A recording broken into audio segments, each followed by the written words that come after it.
Hello, YouTube. This is Dragonheart, the Prince of Wales, and welcome to part 6 of Two Lizards, One Cup. Today we have a very special guest joining us. We have Biscuits, Total War. Hi guys, thanks so much for having me on board. I'm really looking forward to this. Okay, this week we will be talking about gaming franchises. So we'll be talking about Total War, Assassin's Creed, Telltale games, Zelda, and we'll probably finish off then with a little bit of Pokemon as well. Oh, fucking yeah, we will. However, next week, guys, on my channel, we're going to be talking about handheld gaming, which is to do with things like mobile gaming or from the DS and PS Vita and all these handheld kind of stuff. Yay. However, this week, franchises. But before we go into franchises, let's talk a little bit about our guest. Esteemed guest, Biscuit Tower, is one of the admins for TWN, a very nice little network that you run, technically. Very nice. Thank you very much. Very nice, very nice. I've only been on board with them about the last 6 months, and thanks to you too, been helping me out with the challenges and the bits and pieces like that. It's been loads and loads and loads of fun. I've really enjoyed it, and hopefully between the three of us, we could do more challenges and more bits and pieces. I keep on saying bits and pieces on the Total War network. So really excited for that. Yeah. It's good. But of course, you don't just run the TDN. You have your own little channel where you do a lot of hints and tricks and little online battles, as well as continuing your own media campaign, and also doing tutorials to do with Rome Total War, such as lately it was how to save and send replays. Oh, yeah. I remember that. So those are really helpful. Basically all of my videos that I put up on my channel is primarily at the moment to do with Rome Total War. I'm a total nerd when it comes to this game. It's such a massive game, and a lot of Total War games are really massive. And I've just been trying to put up as much as I know about the game onto the channel, and thankfully a few other guys have subbed and checked out the channel over the last year or so. And it's been a load of fun. But I'm always kind of stuck with Rome Total War because I don't really expand onto any other games, and that's why I really enjoy checking out this podcast, because I enjoy checking out or listening about other games which I should really go out and purchase. And there's a massive range of games that you guys talk about, so I'm really looking forward to getting some ideas for my next purchase, hopefully on a couple of games. All right, so there we go. That's Biscuits Total War. Let's move on to our first. Well, to our only topic, but our first bit of the topic. We're going to be talking about franchises. So when I had the idea of franchises, it's when a series of games, so in the first case we're going to be talking about Total Wars, so starting from the first ever Total War game, which was Shogun, and then moving on through the years with Medieval, Rome, Medieval 2, Empire, Napoleon, and so on. So Dragonheart, which... Do you think a franchise in the way of Total War, the Total War franchise, is a good franchise? Well, yes. I mean, no, I think it's shit. Well, yeah. I mean, it's actually quite a difficult question to answer when you think about it. I mean, there's so many different opinions on the Total War franchise. Some of them are very positive. Some of them are very negative. For example, the release of Rome 2 and the release of Empire Total War. They both had terrible releases. Both of them had multiple patches. I mean, in my opinion, they had way too many patches. And as far as a business model is concerned, it's not the most healthy. But then looking back at the older games in the franchise, such as Shogun, Rome Total War 1, Barbarian Invasion as an expansion as well, they were fantastic games. They were done well. And these are games which we still play to this day. You mentioned earlier with Biscuits and the Total War Network. People still love this game, even though it's 10 years old. And as far as a franchise goes, it's no other franchise in gaming that's like Total War, in my opinion. The nearest thing is probably Mount and Blade Warband, but even with Mount and Blade Warband, that's a game which is heavily modded to be like Total War. But Total War, I think, is, in my opinion, a great franchise. Yeah, I reckon it's had its ups and downs, like you mentioned, over the last couple of years. But I think the actual name Total War Network, Total War, it's still got a certain respect for it. But depending on how Attila and maybe how Arena gets launched, I reckon if those two are total flop, that's really going to damage the Total War franchise. See what you did there with total flop. Total War, total flop. Whoa. Yeah, exactly. But yeah, Rome Total War 2, that was dismal. I remember when Empire came out, loads of people were stoked about that one. But saying that, Napoleon is a good game. Medieval was a great game. I've never really played the Shogun games, so I still reckon there's Shogun more 2, good. fucking legendary game. Oh yeah, definitely. There's definitely more goods than bads. But, you know, if they keep on hashing and flopping a couple of their releases, it's going to be harder to try and pull back those loyal, you know, Total War gamers out there who go out specifically just to play Total War games. They might branch off to other stuff, and that could affect the sales, I'm guessing, of Total War, but that's just my little 2 cents. Now, a little interesting way to look at the Total War franchise. For you, in your opinion, like, I mean, the whole Total War franchise started with Shogun Total War, but was it really the one that started the Total War just franchise, in your opinion? Was it Shogun, or was it Rome Total War? Because a lot of players, whenever they think of Rome Total War, the first one they played is Rome Total War. Is that for you the first one, the first Total War, the one that really stems it, and from Rome Total War expanded the actual genre, and everything that came after it was because of how Rome Total War was, not because of how Shogun was or Medieval was, but how Rome was? Yeah, definitely. I've got memories of Shogun 1. I remember friends talking about it, but, you know, everyone talks about video games and bits and pieces like that. So it was until I actually saw Rome Total War and actually gave it a go, you know, that is always going to be the kind of mother of all Total War games to me. There could be a really good game they could bring out, but that's always going to be my kind of foundation where I started from, and I'm going to compare every game against that one to see if I actually enjoy it. But of course, other people will probably start off with Medieval, Rome Total War 2, and they'll probably use that to compare everything else. I'm not too bothered about the graphics, hence why I compare it against Rome Total War 1. But it's the gameplay and the endurability of the game. That's what I look for at the end of the day. Yeah, I think there's also another thing that we can mention with this franchise. There are two kind of sets of Total War fans, in my opinion. You've got fans of the game such as ourselves. We're all of a similar age. We've all grown up with Rome Total War, Medieval 2. But then there's actually people who are newer to the franchise who never experienced those games, and they probably won't because the first ones, the first ones they played were Shogun 2 and Rome 2. Yeah, in their eyes, you could be. I'm going to be. I have to say this. You're going to be 12, 13 years of age, right? You've just bought Rome 2 or Shogun 2. You've got a beast of a PC. You're playing everything on Ultra or Extreme. You're not really going to buy Rome Total War or Medieval 2, which is 7, 8, 9, 10 years old, when you've got the newer games, are you? In their eyes. Yeah, no, I totally agree with that. And often when I'm playing online, because I'm part of a clan for Rome Total War, almost I get shocked when I start playing a kid who's like 13 or 14 years old, because I'm thinking to myself, when this game came out, they're probably 2 or 3 years old. When I was their age, 13 or 14, it would be like the equivalent of me going out to play Tetris online or something like that. Yeah, Tetris online, that would be a fucking amazing game. You know what I mean? You kind of thinking, why are they playing that? And then the odd thing is they start saying, oh, my dad or whatnot used to play this game, and I've started playing it. It's like that freaks me out when I see that. Me and Biscuits knew this guy called Galabulus a few years back, I think, and he would play it with his son. In fact, he was in his mid-40s. Mm-hmm. He actually played with the Heaven clan. I remember doing a few online battles with him and stuff like that back when I was active on the multiplayer scene. But yeah, no, it was weird because he got into the game because his son was playing it. In fact, so it was kind of a backwards kind of way of seeing this, which is really strange. But yeah, that's just what I had to say about that. Just wanted to bring Galabulus in it for no reason. Yeah, no, but there's loads of people like that guy that are still active, that people are probably 30s, 40s playing online, if not arguably coming towards the 50s mark. It's bizarre, but it's at the end of the day, it's such a kind of a technical game like chess. Well, but it's I think why it's still so popular with especially I'm not going to say the older generation, but people who are in there in near the 30s, 40s, is because the graphics aren't state of the art, and people of who are that age grew up with games that had shitty graphics or graphics that weren't state of the art, and they just see the gameplay and the gameplay really compels them. It's like the graphics to them are still really good.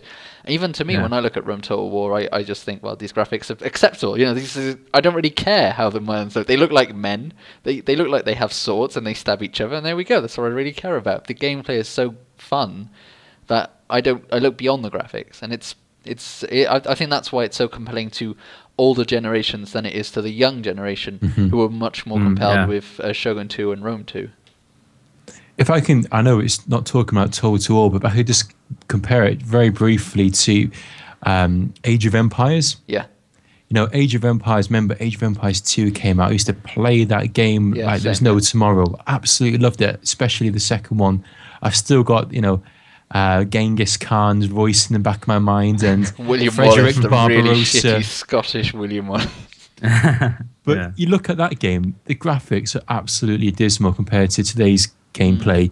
But it was about a year ago or 2 years ago, they brought out the HD version. Yep. It's pretty much the same graphics, if you ask me, from what I can remember. It's only HD in the way that it's now widescreen.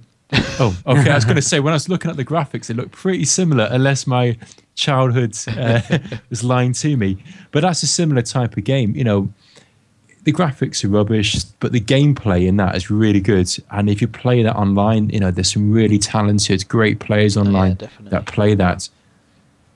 Yeah. Well, I mean, it's another really good strategy-based franchise that stood the test of time. And although it's really strange, because a bit like in the Total War franchise, you have the latest iterations of Age of Empires. Age of Empires 3 being the latest, and being they stopped after that for some reason. But like with the Total War, it's not the latest one that's seen as the best, although like it's arguable, of course. But it seemed like near the top, the best Total War games are widely recognized as being, for those people who really like the sword and shield one, as being either Rome or Medieval 2. Yeah. And to an extent Shogun, but when you think of the ones that really like line battles and gun people, it's between Napoleon or Fall of the Samurai on Shogun 2. Yeah.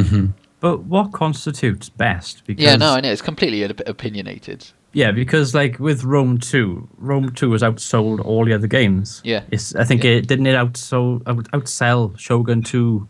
Didn't it double its sales, I think? Or it was something ridiculous. I can remember reading about it a few months ago, and I think Rome 2 is a pile of shit. Yeah. I've made that point before. I think the thing is, Rome 2 had so much marketing added to it, and like it was hyped up so much, people just pre-ordered it, and then when certain things came out for free, like the Emperor's Edition upgrade, was such a good move from Creative Assembly. Just like, there you go, have a completely free campaign and update to fix the game for sure. And it's like that obviously is going to boost sales. And although it is lacking things that we saw in Shogun 2, such as the amazing multiplayer or not crashing or that kind of stuff. Yeah, there's quite a lot.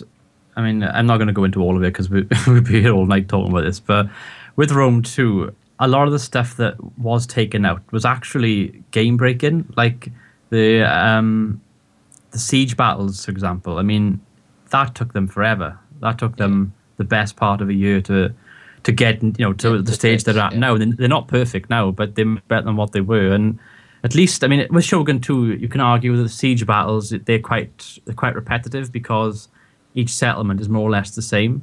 But at least with Shogun 2, it actually does require skill, especially on legendary difficulty, to reposition your troops to not get attacked by arrow towers and stuff like that. But in Rome 2, you could be in a defensive situation in a siege, and a lot of the time the AI would just run past your towers and get completely annihilated. Yeah. And they would do it on purpose. It's a suicidal AI.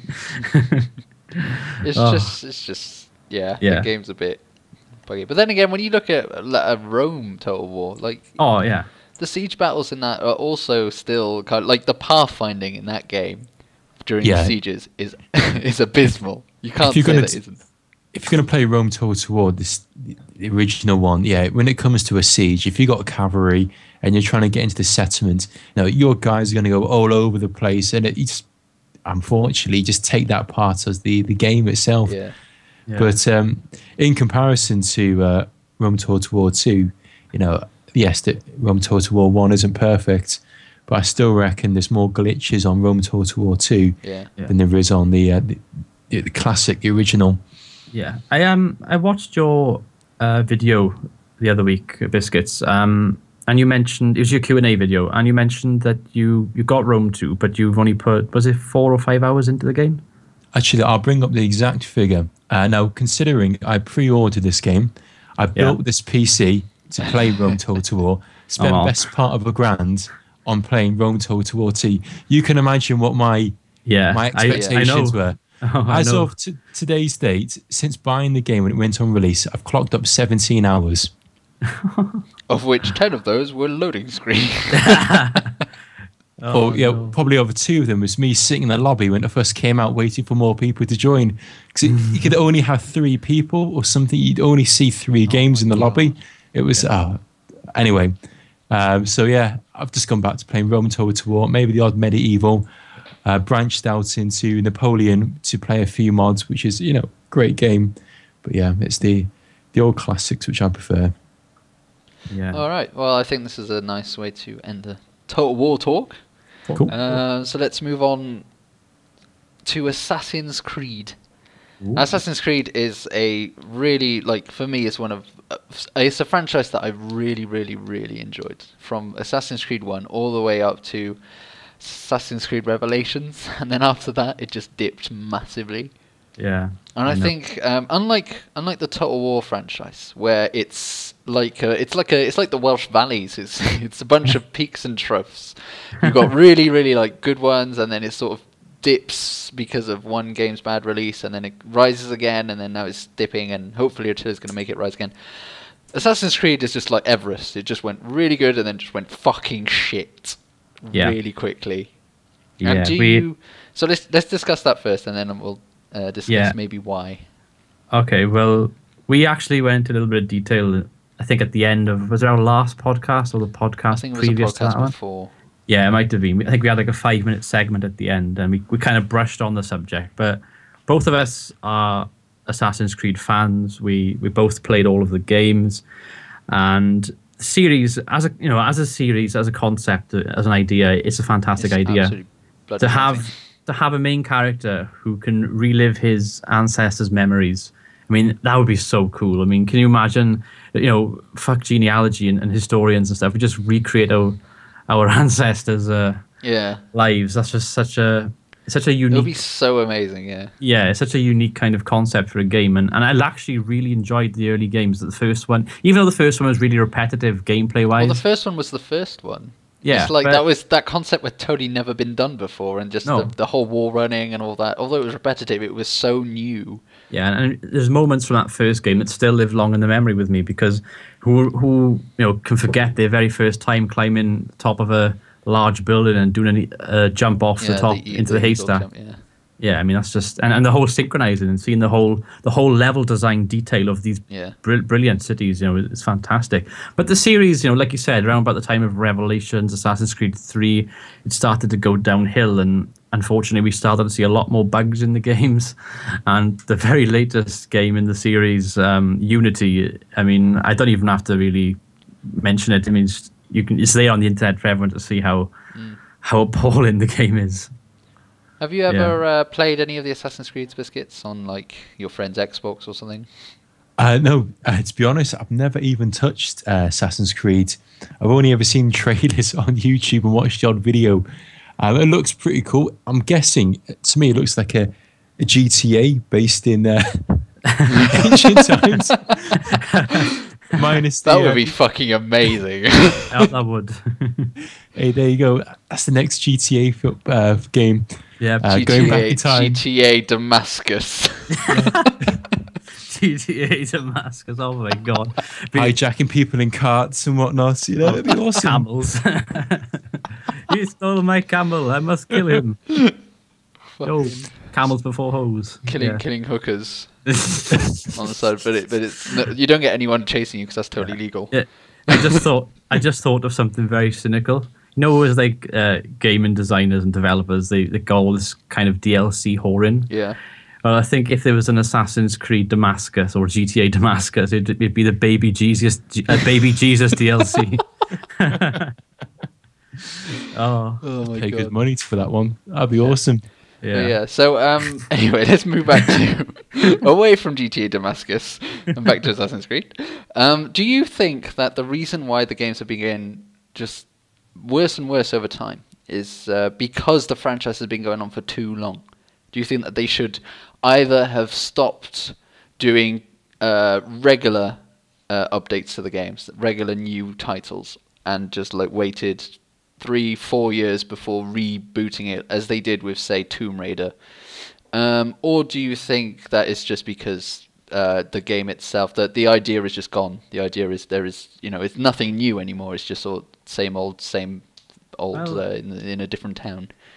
Well, I think your first point was spot on. I mean, at the end of the day, and they said in one of the games themselves, history is our playground. They shouldn't really run out of ideas. There's so much in history that they can do. I mean, I think personally the reason why the game has waned so much in the past few years is because of what I like to call is the Call of Duty effect, where a game is basically shoved down our throats every year. Because I don't know what goes into developing a game. I've never done any kind of Too much money. Yeah, but I think personally, there's only so much you can do in 1 year. Whereas some of the best games out there took years and years of development, 3 to 4 years at least. Definitely. So I think look at the difference between Portal and Portal 2. Oh, exactly. Yeah. Everyone loves Portal 1. Yeah, and no one was expecting Portal 2 to come out because they never announced that it was going to be coming in 2 years in advance. They just said, "Oh yeah, by the way, Portal 2 is coming out." What? Yeah. It's been 10 years since Portal 1. Yeah, it has. Yeah. We've been working on it little bit by bit every year. What? And you can sort of apply this to Total War. I know we've covered Total War, but if I can just quickly go back for a second. No, that's totally fine. You have Empire Total War, right? It was crap, in my opinion, when it was released. And as far as the game goes, I personally didn't enjoy it as much as the other games. That was released in 2009. And then not long later, I think it was less than a year. It was 2010. I think it was March. Yeah, Napoleon. Napoleon came out. Yeah. And then 2011, Shogun 2 came out. And then 2012, Rise of the Samurai, Fall of the Samurai came out. Yeah. Then 2013, and you see what I mean? It's a constant pattern, and they're starting to do the same kind of thing, Creative Assembly, which I think if they could just chill it down a little bit, just concentrate on the game, relax, do a bit more But to be honest, research. To be honest, though, because when you look at Fall of the Samurai, Rise of the Samurai campaigns, they're not new games, although they could be considered new games. Yeah. They are reskins, they are expansions, they're expanding the little bits of that game. Yeah. And that's exactly they're hiding that's what it is. But Attila is literally that to Rome 2. It's the Fall of the Samurai for Rome 2. Well, it's barbarian invasion, isn't it? Yeah, exactly. It's the barbarian invasion. Just called something else and given a new name. I've always found the DLC names really funny, like Caesar in Gaul or Hannibal at the Gates, or Caesar on holiday. Caesar on holiday. Hannibal saying hi. Santa in the North Pole. Santa in the North Pole. It all boils down to money, though. At the end of the day, it does. Yeah, it's literally they go to their shareholders. We're going to put out one game every 12 months, and we're just going to advertise the hell out of it, even if it's going to be rubbish like Rome Total War 2. We know that X amount of people are going to go out and buy it, and I suppose it's going to be the same for Assassin's Creed. Yeah, they're starting off with a great concept, and then in the short term that works. But in the long term, you're losing so many fans. Oh yeah. In the long term, and then eventually it's gonna be like, why is this? Why aren't you making enough money? Well, you told us you're making a game. It's like, well, no one's buying it anymore. And it's like, why? It's like, well, because you kind of forced us to make a game every fucking year. Fucking cunts. Sega. Quality over quantity. There you go. Yeah, exactly. Yeah. And I think this is why when you look at a company as publishers and you look at their games. A lot of the games that are seen as the best games out there are made by people like Valve. People who take forever to make a new game because they do it so well that they know how long it takes to make a good game. Yeah, I know. And that's something that I believe we're losing out there. There's something that developers are sort of losing the battle against the publisher. Yeah, well, I think the publishers are the only real winners, aren't they? Yeah, well, They're the ones that get the money. yeah, it's true. Anyway, let's move away from Assassin's Creed and to Telltale, which I think is one of, well, I know it's Dragonhearts' favourite franchise, because they are very good, and they're definitely one of my favourites as well. I don't know about Biscuits, he probably hasn't played them either, have you? No, I tell a lie. After watching Dragonheart's video that you put up, I think I watched like the first 10 minutes and I thought, right, that's it. I'm not going to watch anymore. Not because I didn't like the video, but I wanted to actually go out and buy it myself. So I've actually done that game, well, the first episode, about 3 or 4 times, just trying different variations on the outcome. I'm not sure if that's how you're supposed to play the game. You know, play it however you want, mate. Yeah. I started off trying to do everything correctly, and I thought, you know what, I'm going to be a total arsehole. Then I thought, I'll do this and do that. And I was just trying to find out if there's any ways of actually trying to keep people alive. But yeah, if all the Telltale games are like this one, I'm definitely going to go back and check it some more. They are. They are fantastic. I think when you look at the Telltale franchises, you look at their games, and I mean, I recently completed both the first season of Walking Dead and Wolf Among Us. And you look at all the choices you can make and you know all that. And I think why it works as a franchise, I mean, currently they've got 2 games out. They've got both Tales of Borderland and Game of Thrones. Yeah. But the reason that these 2 aren't going to be shit is because they're episodic. The fact that they have the game out, but they've broken it down into chunks which are much more manageable. They can focus narrowly on one part of the game, make sure that it's got no bugs or anything. And I think it's very unique to Telltale to be able to do that in the first place. And I think that really, really works. And I think that makes the Telltale franchise much more able to adapt and survive a constant stream of purchases, of development. Yeah. And the thing with Telltale as a developer as well, they only really started to become, mainstream in the past 2 to 3 years since the first series of The Walking Dead. Yeah. Most of their other games, which I've actually had a look at, I've actually got it on the screen right now.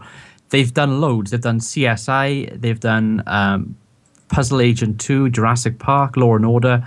But it's only since like the main franchise of The Walking Dead where they've kind of become this big kind of entity in PC gaming. But the games they've released, in my opinion, and maybe I'm a bit biased because I do actually really enjoy these games, but they're fantastic. And like Biscuit said with Game of Thrones, going back and actually retrying it 3 or 4 times to see what the decisions are like. That's the great thing with it. Even though it's one story with a beginning and an end, the way you get from A to B changes for everybody, and it's often worth replaying it 2 or 3 times just to see what it's like. And that's one of the things which I think gives Telltale so much strength over other games. And you can tell there's been a lot of dedication. There's a lot of work behind the scenes for these, episodes and these video that come out. It's not a case of, right, let's try and do this in and out, make the whole entire episode unlockable in one go. There's probably hours and hours and hours of thought behind the process of the story plots which go along in the background, rather than just some kids, just making a half-assed attempt on this game. That's what I really like about it. I feel like there's been a lot of dedication, a lot of work gone behind into the game, rather than just trying to knock it out as quick as you can because it's Game of Thrones and X amount of people will buy it. Season 5 is coming out soon, so you might as well. Exactly, yeah. Talking of which, just realised I think episode 2 comes out tomorrow for download. Holy shit! Yep, I know. So absolutely stoked on that. On that and tomorrow I think night. if we go to the point where you can replay it, the replayability value of it allows for its longevity. I think that's also a point if we once again go all the way back to Total War, and that's why that the franchise hasn't sort of seen the Assassin's Creed dip, because you can do a campaign so many times, so many different ways, with different factions, because you have so many different ways to complete it, especially with Rome 2, where you've got your economic, your military, and your cultural victories, and you've got all these different factions, all different ways of doing it. And that's, I think, is another reason why Total War is a long-living game franchise compared to something like Assassin's Creed, where you can't, it's complete the story and there we go. There's not really a million ways you can complete the story.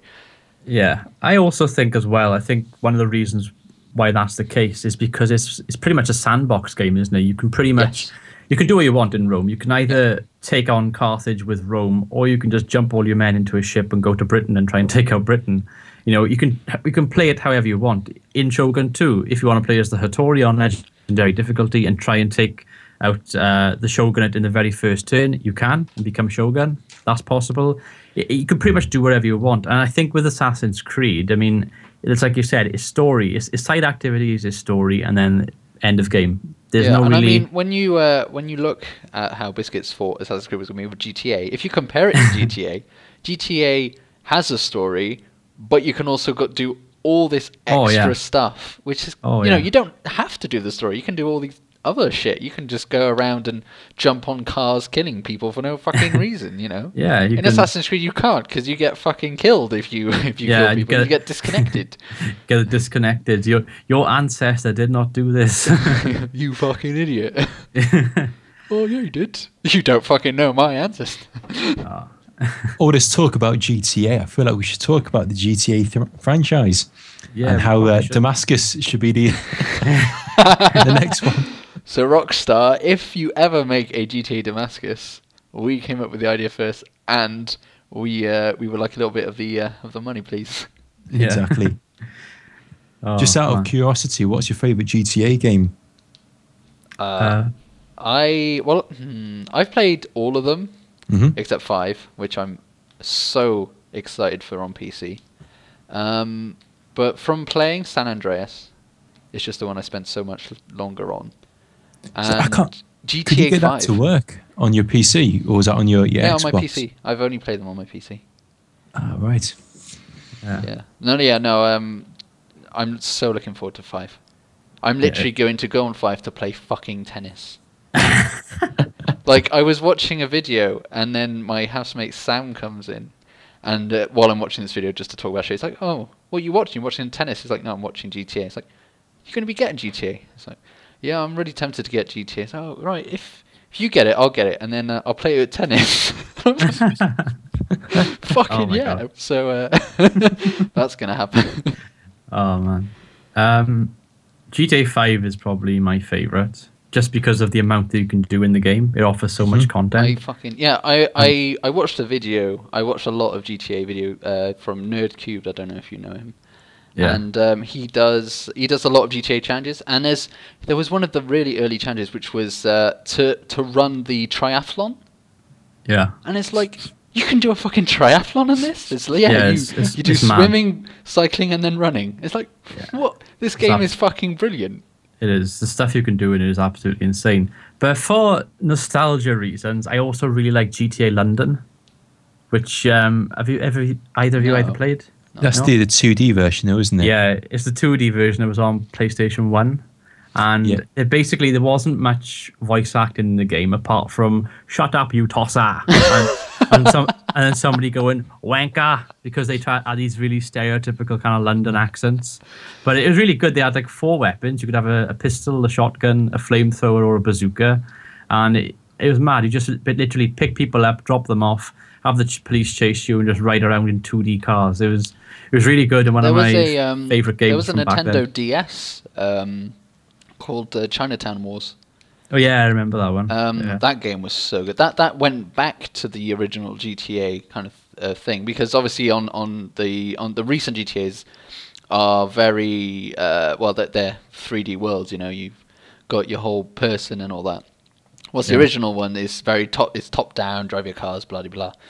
And Chinatown Wars actually went back to the whole top down 2D world kind of thing. But it was so much fun to play. I remember that, playing the good old Grand Theft Auto, running over those Hare Krishna monks, and you got like a big bonus once you killed like all of them. My favourite one has got to be Vice City. I love that. Driving around in my Comets, listening to Emotion, was it 101.3? Fernando Martinez. So many hours spent on that game. Yeah, it's good.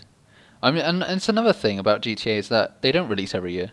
They release every 4 or 5 years, is it? When did GTA 4 come out? Like 2009, 2010? I think it was 2010. Yeah, I think it was. 'Cause I remember I think it was around year 11, year 10 when it came out, because loads of people were like, oh yeah, I'm skipping school to play GTA 4. It's like, you're a fucking wanker, mate. but, but yeah, so like, once again, Rockstar is another one of those developers who make fantastic games, not every year, because you can't make a fantastic game every year. Yeah, and I think as well, they profit more for it, because wasn't GTA 5 the most it was the most everything. Yeah, it was the most everything, basically. It was the most, I can't even get my words probably, the most sold GTA title in history, I think I'm trying to say. Yeah, and I mean, you know, and like you said, the thing is, they sold loads on the old generation, and then when the next gen version came out, they sold fucking loads on that as well. And then when the PC version comes out, people are going to fucking buy so much of that as well. Yeah. Like, they're going to sell 3 times just on the same game, and we don't care, because it's fucking amazing. Literally half of my Steam friends have pre-ordered it already, or got it on their wish list. Yeah, it's so good. It's going to be great. Really looking forward to it. Yeah. Anyway, let's move on a little bit away from GTA and to Nintendo with Zelda. Huzzah! One of the oldest franchises in the world. Truth. This is a quality franchise, Zelda. What was your first Zelda game that you played? My first Zelda game was the first Zelda game, which is also my first ever video game. Fun little trivia for you. My dad used to own a NES, and he had the first Zelda game on it, and that was one of the first games he actually allowed me to play. And then when he bought his N64, when I was he had both of them, the NES and the N64, but he allowed me to play the first Zelda game first.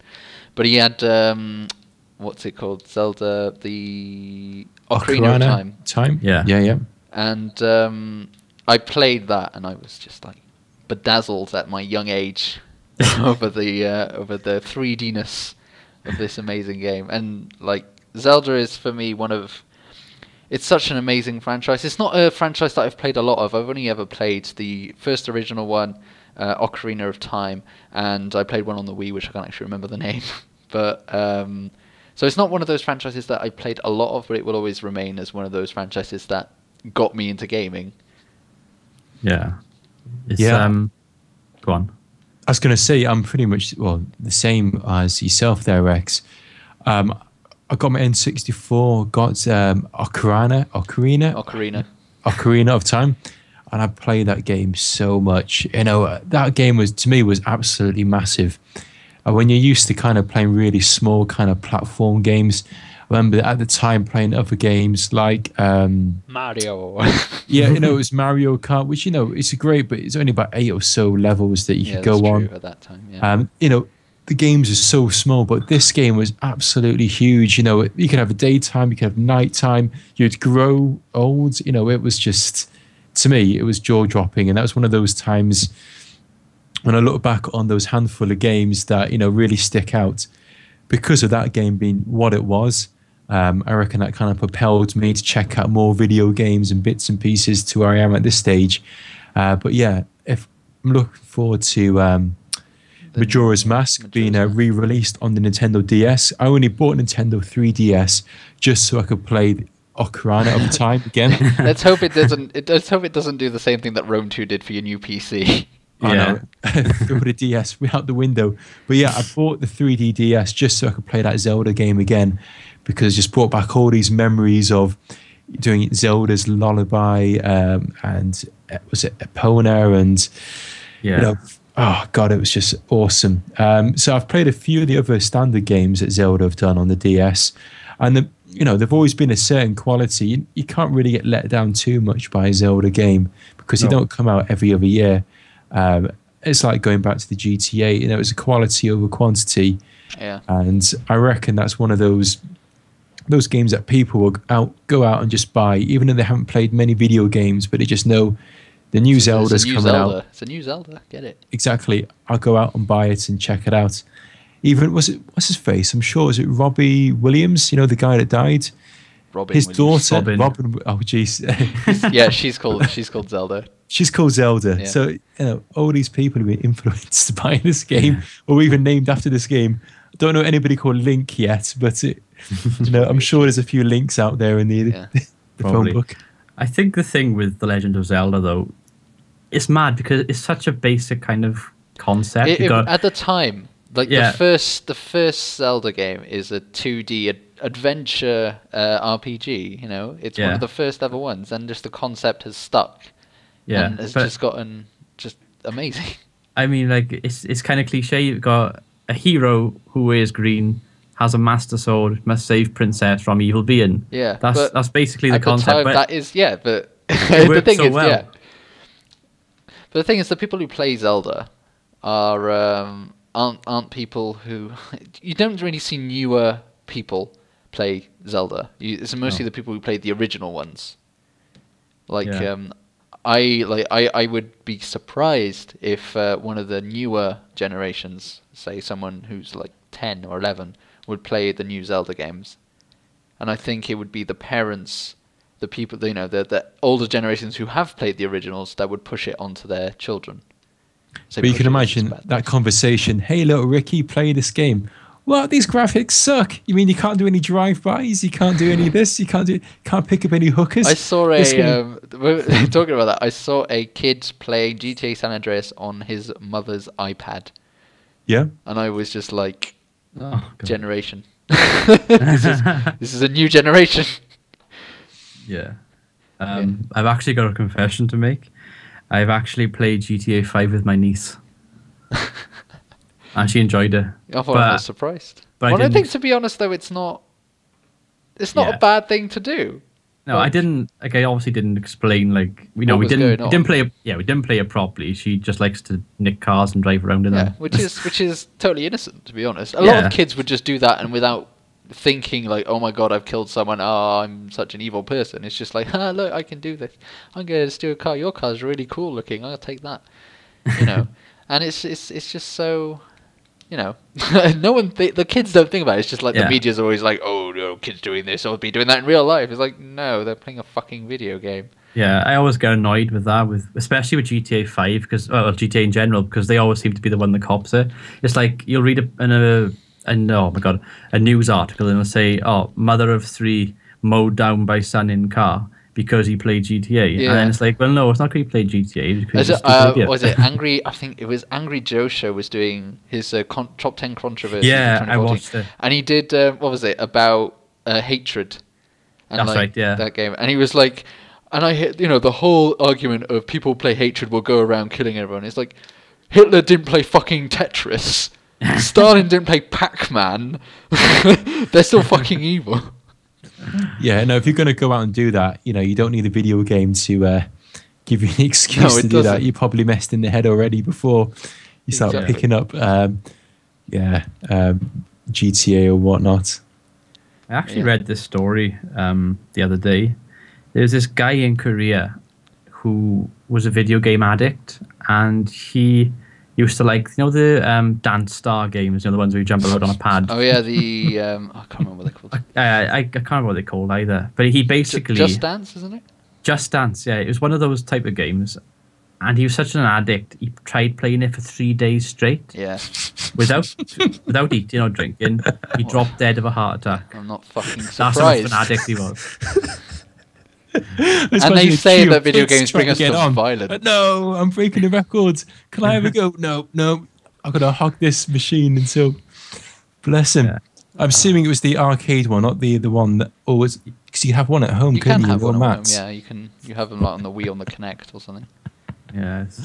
Shut up. Anyway. But yeah, alright, let's talk about the final franchise, Pokemon. Yay! Now, I'm a massively huge Pokemon fan. I will go out there and say that I am one of the biggest fucking Pokemon fans ever. And Pokemon's one of those ones where a bit, well, I don't know, compared to Total War. Total War is like, you get those people that say the first, Rome Total War's the best Total War, blah, blah, blah. I'm not saying that, I know Biscuits is like that, but not in a sort of aggressive way. Like, he realizes that people have opinions and can say that they like Rome too. In Pokemon, you got people who say that Generation 1 and Generation 2 are the best generations, and Generation 6 have just ruined all things Pokemon. Rah, rah, rah. And it's like, the weird thing about Pokemon is that since Generation 2, or 3, they've always released 2 games and then done a remake and then released 1 game of the to finalize the generation.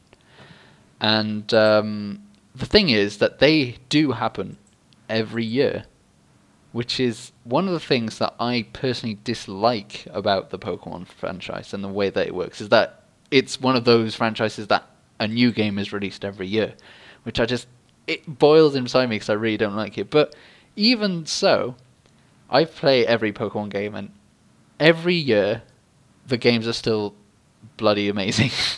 Yeah. Could be that I'm completely biased and I just adore the Pokemon world anyway. But I mean, the latest one, the remake of the 3rd generation, I played, really, really enjoyed. The new updates were just fantastic, and I think, in my opinion, that it's better than Pokemon X, which was the year before. However, overall, I still prefer Generation 4, because the story in Generation 4 was the best. And that's totally, it's an opinion thing. But I think, as a franchise, that Pokemon, unlike Zelda, Pokemon is one of those franchises that more people of, younger people are more likely to get into it at the latest stages of the franchise. Much like Total War with Rome 2 and Shogun 2, with the kids with their amazing PCs going into them at the later stages. Yeah.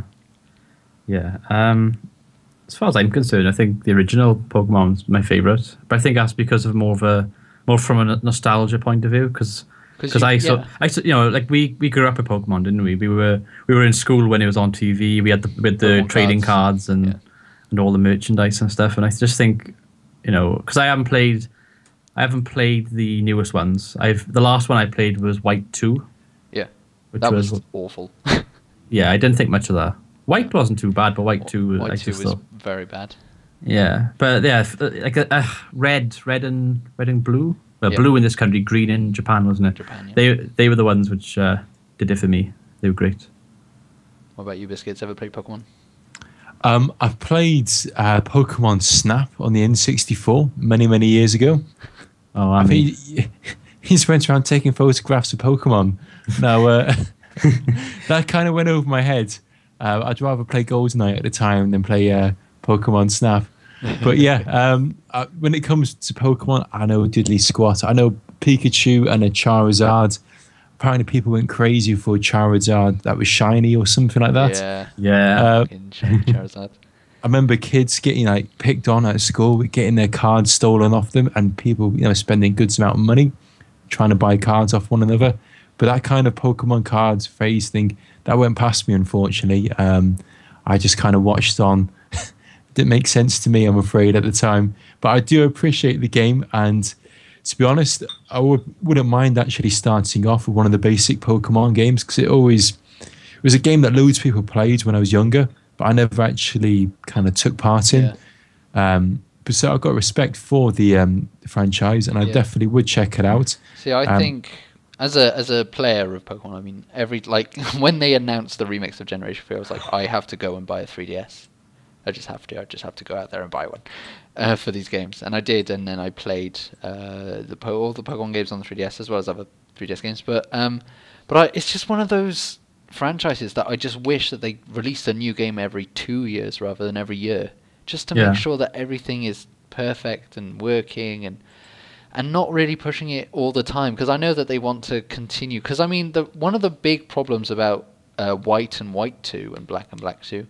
Generation 5 was that they decided to add all this new stuff, all these new Pokemons that didn't have anything to do with the other games, that they were completely new Pokedex, completely new everything.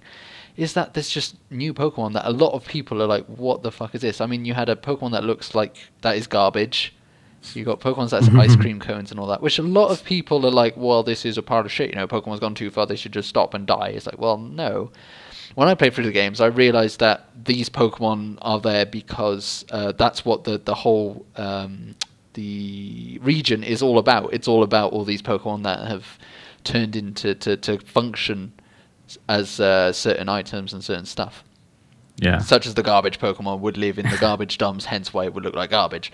And I was okay with that. I was okay with the whole lore and all that stuff. Although I thought that the games themselves, I don't know, they were just a bit forced.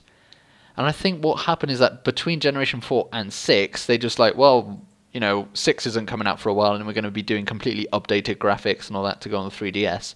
Let's just push out a Pokemon game in between. And that's sort of like, oh, well, great. Just didn't want to see that, to be honest. And I think this leads us to our final point of the whole podcast. Are franchises a good or a bad thing?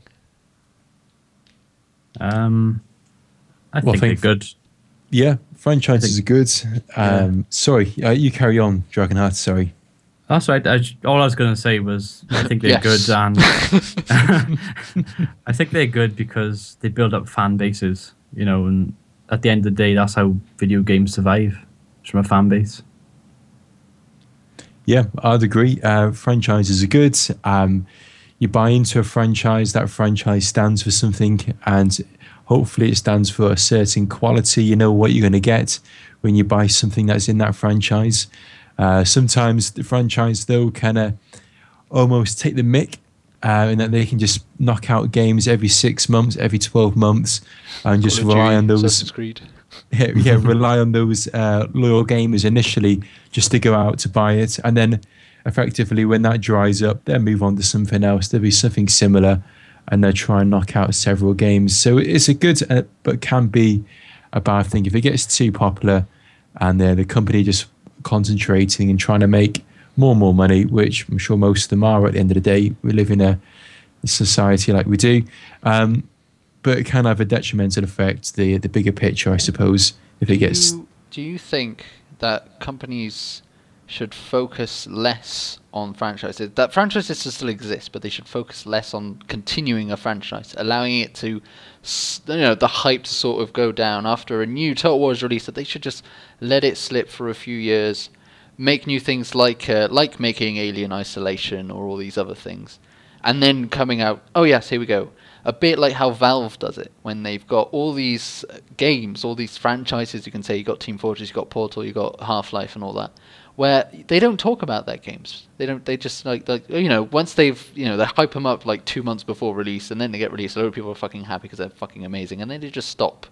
And then should companies, in your opinion, focus more like, not exactly like how Valve does it, because we like games a bit more often than how much they do it, but do you think that with certain franchises that they should release a game and then just calm down for a bit, and then before releasing the next title in the franchise? It's a tricky one. I mean, idealistically, do quality over quantity anytime, but if you've got a big company like Sega behind you, I know their shares have got to be at a certain value. They want to make profits. Like TV, like Jurassic Park, the new Jurassic Park will go out. I'll still go and watch it, even though I didn't enjoy the last couple.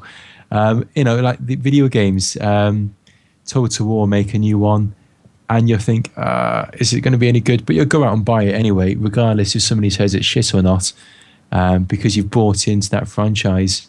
But yeah, if they could do quality over quantity, I love that. But I think, realistically speaking, if they've got shareholders, they're not going to take that view, because it's all going to be about profit at the end of the day. Yeah. That was some good input there, Dragonheart. Yeah. I concur. I totally agree. Well, I'm thinking a kind of...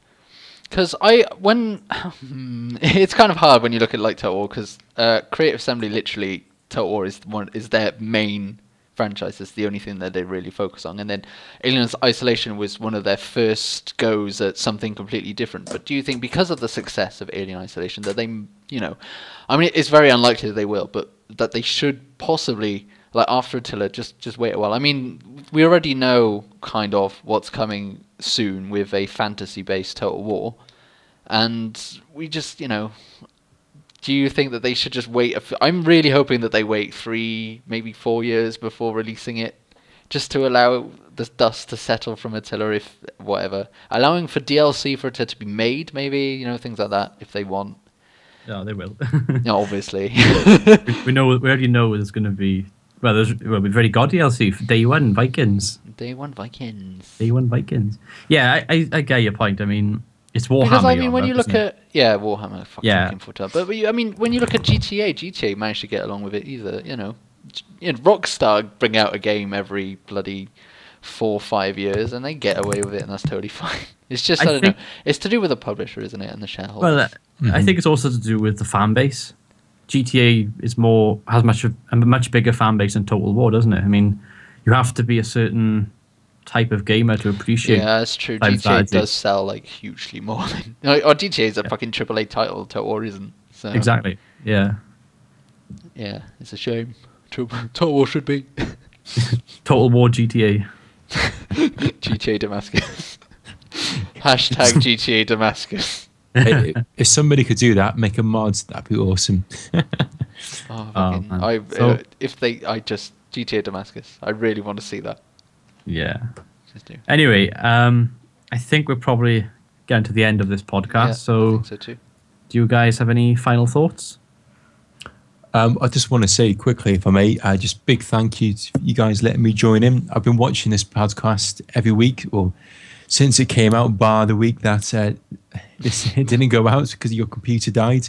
Yeah. So yeah, thanks so much for having me on board. And yeah, if there's any other Rome Total War fans out there, please give me a look out. I'm sure you guys have put a link to my video down in the bottom, but I just wanted to say a big thank you to yourself, Dragonheart, and Rex for letting me come on board. Really have enjoyed it. It's been a lot of fun. That's okay, no problem. No problem at all.